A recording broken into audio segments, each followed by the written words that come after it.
This is the flame streak box crab, Tilapia flamma, and it's a very unusual creature that has a very special adaptation that we're going to talk about.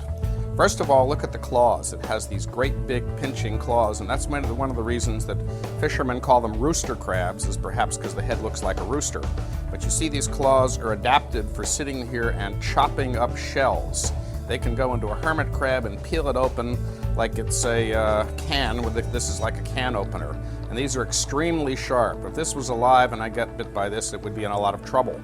Well, this was a hermit crab that fell victim to one of the flame streak box crabs. And what the crab does is it opens it up like a can opener with its very sharp claws. It's almost like a scissors. So it sits there and chews it and follows the whorl all the way around until the crab is very much exposed, and then it reaches in and it just rips the crab out and shreds it and eats it.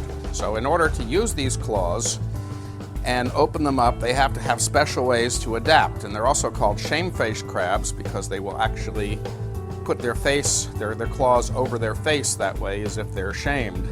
And that creates an interesting adaptation. If this is the way it normally lives, because it has to be able to breathe. So in order to be able to breathe and to respire and pull in oxygen, it can't do that in the blocked areas like a regular crab does. So it has a special adaptation where it's going to be able to spurt water through a tube out the top of its head. And then this crab will also use these claws, massive claws, to bury down into the sand and completely disappear, so that you could be potentially swimming or even walking over a sandy beach and you could be stepping on top of these crabs and never know that they were down there.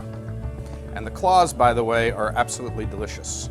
This is one of the best eating crabs that there is. Not the rest of the crab, although that makes certainly a good gumbo or soup, but this thing is just jam-packed with meat. And fishermen know that when they catch lots of these things, which they do for a very brief time of the year, they tend to break off the claws and cook the claws, and these things are, in my opinion, even better than stone crab claws.